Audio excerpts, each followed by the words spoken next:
Hey, welcome to World Entertainment, and we got some news on Fantastic Four regarding a different take on all these characters, especially it sounds like Johnny Storm. Now, it sounds concerning. When you hear even what Joseph Quinn says about it, you're like, really, are we going in that direction? But I don't know if it'll play like this on the screen. Now, we've often heard actors and even directors say, oh, the film's about this and it dives into this, and then you watch the film and of course it puts you off, but you watch it and you go, I didn't get any of that in there. That could be one of these cases. We're going to have a look at it, but remember, what he says here regarding Johnny Storm sounds concerning and just sounds like typical Marvel crap. But let's dive into it. So, the Fantastic Four first steps will finally bring Marvel's first family into the MCU. However, this version of the team won't call Earth 616 home.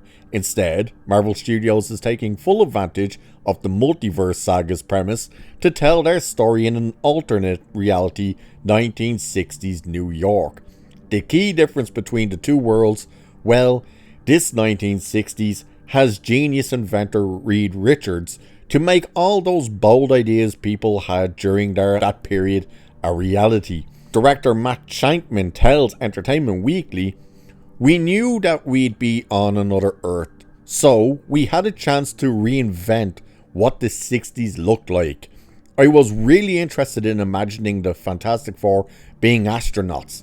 Instead of Neil Armstrong and Buzz Aldrin going to the moon, what if it was Reed, Sue, Johnny and Ben who were really the first to go into outer space, the first to push those boundaries?" So that's what he said there. Beyond the unique setting, it sounds like we're getting a much different take on each member of the Fantastic Four, including Johnny Storm.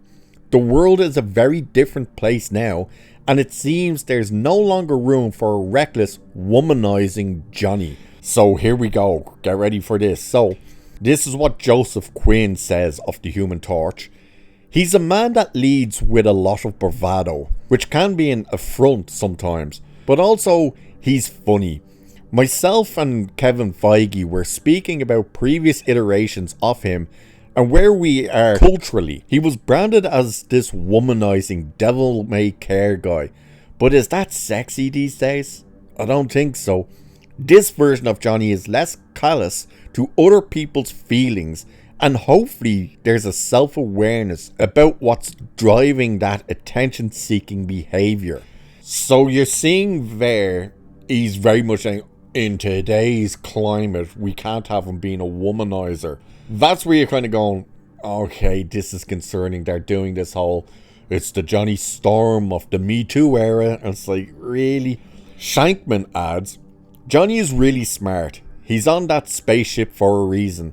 And I think sometimes people forget that in various comic stories, he's been one of the most heroic of them. Even if he's undercutting his heroism at every turn through humor. He's Sue's brother, which means they are cut from similar cloth. Sue Storm has also undergone some big changes during this transition from page to screen. This take on the Invisible Woman has helped achieve global demilitarization and peace, with the filmmaker describing her as the most emotionally intelligent person on the planet. Between her and Reed, they're building an idealistic society. So she's basically a giant peacekeeper. And of course, it's the woman who got peace on Earth, because yay women. So you have Sue Storm now being this basically almost political figure by the sounds of that. But it's that whole Johnny Storm thing that's like, it's now, again, it may not actually be like that in the movie. He could still be this womanizer. It might just be like full on in your face kind of womanizing type of thing. But it's how Joseph Quinn is speaking about that. And the fact that he's like, oh yeah, me and Kevin Feige. What I hear there is, oh, Kevin Feige was telling me, look, cultures have changed. We have to change this character. Either way, it does sound concerning when you hear that. And that is going to get a lot of people rolling their eyes going, oh God, here we go again with this type of crap.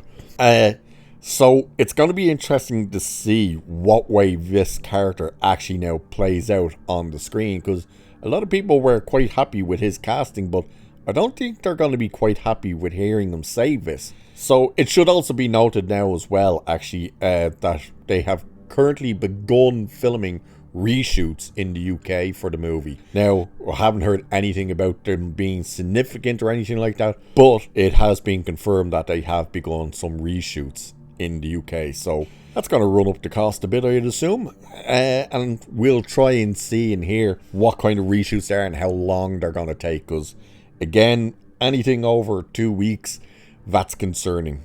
Anything under, that's standard. We'll wait and see. But there you go. That's what's happening with Fantastic Four. Currently going under reshoots and apparently big changes to all the characters, especially Johnny and Sue. So with that, I shall leave it there for this one. Like, share, subscribe, all that good stuff. Cheers, and I'll catch you in the next one.